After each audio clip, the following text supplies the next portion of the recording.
Now let's take a look at what Create React App has made for us. So we're going to go into our Monsters Rolodex. And if we hit ls, we see that it's actually generated this project for us. It's got all our dependencies inside of Node modules, and it's got a package JSON and then some of these other folders and files. So now if we open that up and take a look, let's look at the package JSON first. We see that it's included for us React and React DOM, which is great, as well as this other library called React Scripts. Now, what React Scripts does for us is it's what makes Create React App so great.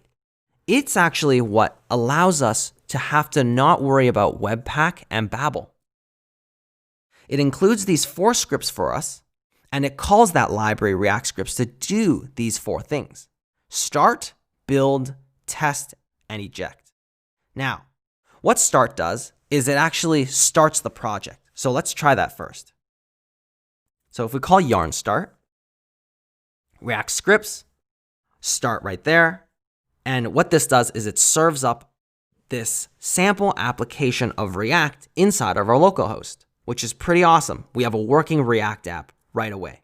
If we look at the next one, build.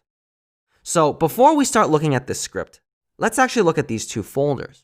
Now, the source folder is actually where our application lives. All of the React code that we write for our application is going to go into the source folder. This public folder is actually where all those files that I mentioned earlier, where our browser needs an older version of JavaScript and HTML to understand. So, well, this is actually the folder where all that's going to go. So when we call this build script, what Create React App is going to do is it's going to turn all of the React code in our source folder into that version that the browser understands and put it inside of this public folder. Test just runs the test code that we're going to write.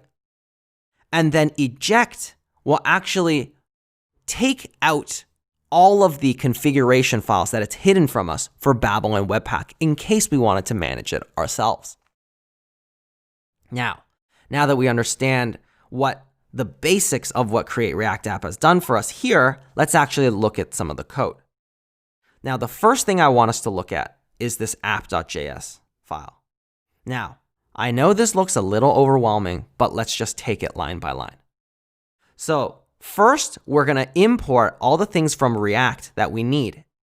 And it's called React, right? We import React from React, and that's going to hold everything related to React that we need into this file.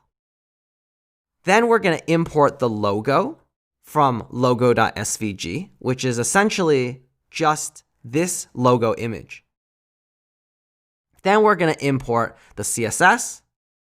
And now let's look at the actual meat of this file. Let's look at line 5. This is just a function called app that returns a block of HTML. That's all it is. So everything that we see here is actually just the HTML here. Now, how this works is that when we look at this index.js file, we see that we import that app function that we were just looking at, and then there's this React DOM library that calls render, and then it renders our app function in the form of what looks like an HTML tag, right? And then you see this thing here that says document.getElementById of root. So what this is it's looking on the document object for some element with an ID of root, and it's replacing it with this function that we saw that returns HTML. So it's going to replace that element with the ID of root with all of that HTML from our function. And where that div is with the ID of root is inside of index.html. Inside of this body tag is a single div with the ID of root. And this is the entryway for our application. It's essentially just this library replacing that div with the ID of root with our function that returns some HTML. Now, one of the great things about Create React App is that if we make any changes to any of our files, it'll automatically update inside of our localhost.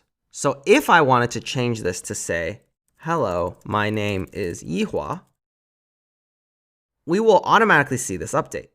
And that's really awesome because that means that we don't have to worry about refreshing anything. We just code and see those changes live. Now, let's get started with actually converting this into this.